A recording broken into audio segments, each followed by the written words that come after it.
그때 이런 일이 있을 것이니 그 마지막의 날에 그 산들의 꼭대기에 여호와의 집의 산이 굳건하게 서고 또 언덕들보다 높이 들려 올려지니 그때 모든 민족들이 그곳으로 흘러들어 간다. 그런즉 많은 백성들이 살아가며 말하기를 너희는 오라. 우리가 여호와의 산으로 야곱의 하나님의 집으로 올라가자.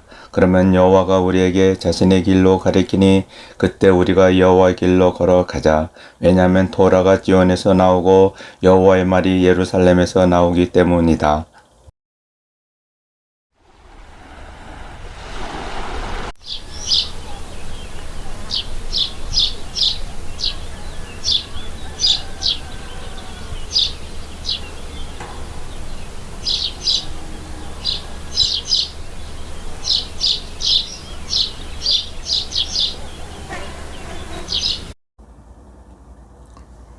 요한복음 1장 29절에서 34절은 세례 요한이 예수 메시아를 증거하여 말하는 것으로 그 요점을 먼저 보고 읽어 보겠습니다.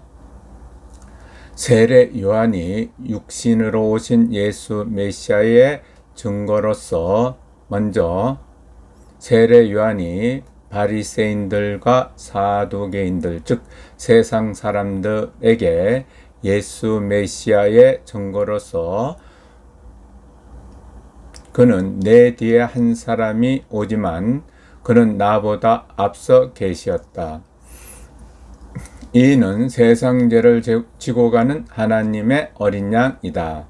두 번째로 세례 요한이 하나님의 영 안에 있는 자신의 제자들에게 예수 메시아의 증거로서 바로 그가 성령으로 인하여 물속에 침례를 주는 이이다. 또 이는 그 하나님의 아들이다. 1, 2를 각각 대비하여 비교해서 말해보면 세례 요한이 바리새인들과 사두개인들에게 예수 메시아를 내 뒤에 한 사람이 오지만 그는 나보다 앞서 계시었다라고 말한 반면 세례 요한이 자신의 제자들에게 예수 메시아의 증거로서 바로 그가 성령으로 인하여 물속에 침례를 주는 이이다 라고 말하였고, 또 세례 요한이 바리새인들과 사두개인들에게 예수 메시아의 증거로서 이는 세상 죄를 지고 가는 그 하나님의 어린 양이다 라고 말한 반면 세례 요한이 자신의 제자들에게 예수 메시아의 증거로서 이는 그 하나님의 아들이다 라고 말하는 것입니다. 다시 본문으로 돌아가면 1장 29절 그 다음날 세례 요한이 그 예수가 자신을 향해 오는 것을 눈으로 보고 바리새인들과 사두개인들에게 말하기를 보라 그 세상 죄를 지고 가는 그 하나님의 어린 양 바로 이가 내가 그에 대해 말한 이이니 곧 내 뒤에 한 사람이 오지만 그러나 그는 나보다 앞서 지금까지 계시었다. 왜냐하면 그는 나보다 먼저 계시고 있었기 때문이다. 심지어 나도 그를 알지 못하였으나 그러나 그가 그 이스라엘의 빛으로 밝히 나타나 보여지기 위해 다시 말해 이런 일로 말미암아 내가 왔으니 곧 내가 먼저 그 물 즉 하나님의 영으로 인하여 물속에 침례를 주면서이다. 32절 또 세례 요한이 증거하였으니 자신의 제자들에게 말하기를 내가 하늘에서 그 영이 비둘기와 같이 내려오는 것을 지금 눈여겨보니 그때 그 영이 그 예수 위에 머물렀다.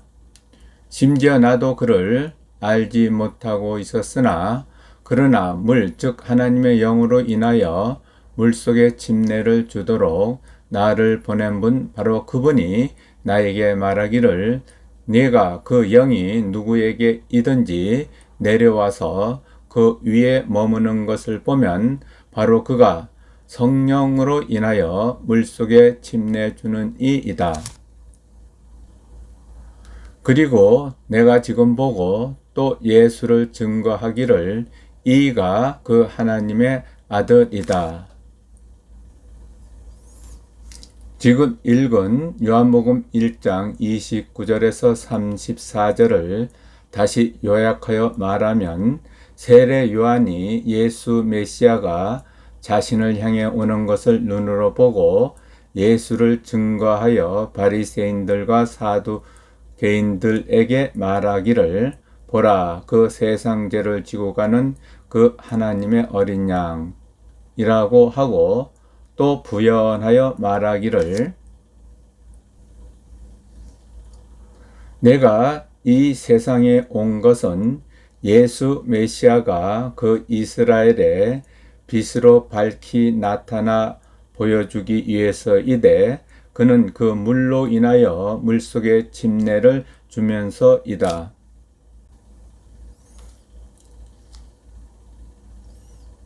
또 세례 요한이 예수 메시아를 증거하여 자신의 제자들에게 말하기를 네가 그 영이 예수에게 내려와 그 위에 머무는 것을 보면 바로 그가 성령으로 인하여 물속에 침례를 주는 자이다 라고 하고 또 예수를 증거하여 말하기를 이가 그 하나님의 아들이다 라고 하였다. 그렇다면 우리는 약 2000년 전에 유대 땅에 오신 예수 메시아를 어떻게 지칭하여 말하여야 하는가 라고 하는 것이다. 먼저 교회 밖에 있는 자, 즉 세상 사람들에게는 우리는 예수 메시아를 세상 죄를 지고 가는 하나님의 어린 양이라 지칭하여 말하고 두 번째로 교회 안에 있는 자, 즉 하나님의 영 안에 있는 자들에게는 먼저 세상의 관점에서 말하면 우리는 예수 메시아를 하나님의 어린 양이라 지칭하여 말하고 두 번째로 영의 관점에서 말하면 우리는 예수 메시아를 하나님의 아들이라고 지칭하여 말하여야 하는 것이다. 여기서 본문으로 돌아가면 1장 35절 그 다음날 다시 그 요한과 그의 제자들 중 2명이 서 있었다. 여기서 2명은 베드로의 형제 안드레와 사도 요한을 말합니다. 그때 요한이 그 예수가 걸어다니는 것을 자세히 눈여겨보고 그 제자들에게 말하기를 보라 그 하나님의 어린 양이다. 그러자 그 두 제자들이 요한이 말하는 것을 듣고 그 예수에게 쫓아갔다. 그때 그 예수가 돌아서서 그들이 쫓아오는 것을 눈여겨보고 그들에게 말하기를 너희가 무엇을 찾느냐 라고 하니 그러자 그들 두 제자가 예수에게 말하기를 라피어 당신은 어디에 머무십니까? 라삐를 번역하면 선생이다. 그 예수가 그들에게 말하기를 너희는 와서 보라. 그러자 그들이 가서 그가 머무는 곳을 보고 바로 그날 그들이 그 예수와 함께 머물렀다. 그때 시점이 제10시쯤이었다. 여기서 제10시쯤은 오늘날 우리 시간으로 오후 4시쯤을 가리킵니다. 세례 요한에게서 말을 듣고 그 예수에게 쫓아간 2명 중 하나는 안드레, 시몬 베드로의 형제이었다. 안드레가 제일 먼저 자신의 형제 시몬을 발견하고 그에게 말하기를 우리가 그 메시아를 방금 발견하였다라고 하니 그때 메시아는 번역하면 그 그리스도이다. 교회가 형성되기 전에는 예수를 그 메시아로 지칭하여 부르는 것이고 교회가 형성된 후에는 부활하신 예수를 그 그리스도라고 지칭하는 것이다. 그러자 안드레가 그 시몬을 예수에게로 데려가니 그때 예수께서 그를 자세히 눈여겨보고 말하기를 네가 시몬 요나의 아들이다. 너는 케파스로 불릴 것이다 라고 하니 그때 케파스는 번역하면 베드로이다. 그 다음날 그 예수는 그 갈릴리로 가려고 하였다. 그때 그가 필립을 찾아내어 그에게 말하기를 너는 나를 쫓아오라. 그때 그 필립은 안드레와 베드로의 성읍에 속하는 벳세다 출신이었다. 필립이 그 나다나엘을 찾아내어 그에게 말하기를 우리는 모세가 그 율법에서 기록하고 그 예언자들도 기록하니 곧 나세렛 출신 예수 요셉의 아들을 방금 찾았다라고 하니 그러자 나다나엘이 그에게 말하기를 나사렛에서 무슨 선한 자가 있을 수 있느냐 라고 하니 필립이 그에게 말하기를 너는 와서 보라고 하는 것이다. 그 예수가 그 나다나엘이 자신에게 오는 것을 보고 그에 관해 말하기를 보라 진실로 그 자속에 간사가 없는 이스라엘 사람이다 라고 하니 나다나엘이 그에게 말하기를 당신은 어떻게 나를 잘 아십니까? 라고 하니 여기서 당신은 어떻게 나를 잘 아십니까? 라고 하는 것은 예수께서 나다나엘의 마음의 중심을 보고 말하는 것으로서 그 예수가 대답하여 그에게 말하기를 필립이 너를 소리내어 부르기 전에 곧 내가 그 무화과 나무 아래 있을 때 내가 보았다. 나다나엘이 그에게 대답하되 그에게 말하기를 라비여 당신은 그 하나님의 아들입니다. 당신은 그 이스라엘의 왕입니다. 라고 하니 예수가 대답하여 그에게 말하기를 내가 너에게 내가 그 무화과 나무 아래서 너를 보았다 라고 말하기 때문에 네가 나에 대한 믿음을 갖느냐? 네가 이 일보다 더 큰 일, 곧 하늘이 열리는 것을 볼 것이다 라고 하고 또 그에게 말하기를 진실로 진실로 내가 너에게 말하니 지금부터 너희는 그 하늘이 지금 열리니 그 하나님의 천사들이 그 인자 위에 오르내리는 것을 볼 것이다. 여기서 하나님의 천사들이란 불이른 영으로서 그 인자 곧 하나님의 아들 위에 오르내리는 것을 볼 것이다 라고 말하는 것입니다.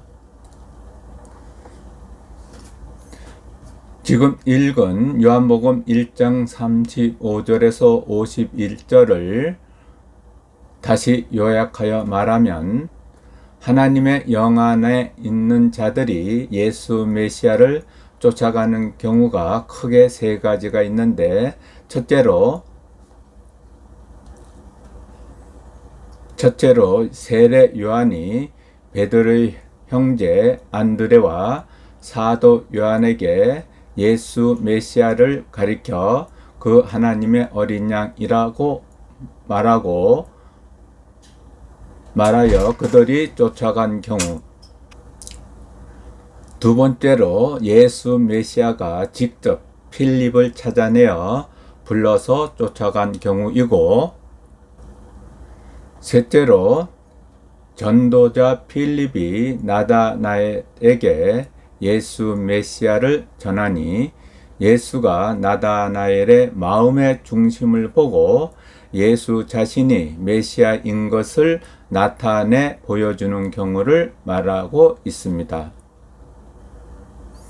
그렇다면 오늘날 교회 안에서 부활하신 그리스도 예수를 쫓아가는 경우를 보면 1. 부활하신 그리스도 예수가 하나님의 영 안에 있는 자를 직접 부르는 경우를 말하고, 이는 사도행전에서 바울과 고넬료가 이에 해당하며 오늘날 극히 드물게 일어난다고 말할 수 있습니다. 2. 전도자가 하나님의 영 안에 있는 자에게 부활하신 그리스도 예수를 전하면 그리스도 예수가 하나님의 영 안에 있는 자의 마음의 중심을 보고 예수 자신을 빛으로 나타내어 그에게 자신을 따르게 하는 경우를 말하는데, 오늘날 대부분 이 경우에 해당한다고 말할 수 있습니다. 예수 그리스도의 믿음을 소유한 자들이 바로 이에 해당한다고 말하는 것입니다. 이상 오늘의 나눔 시간을 마치겠습니다.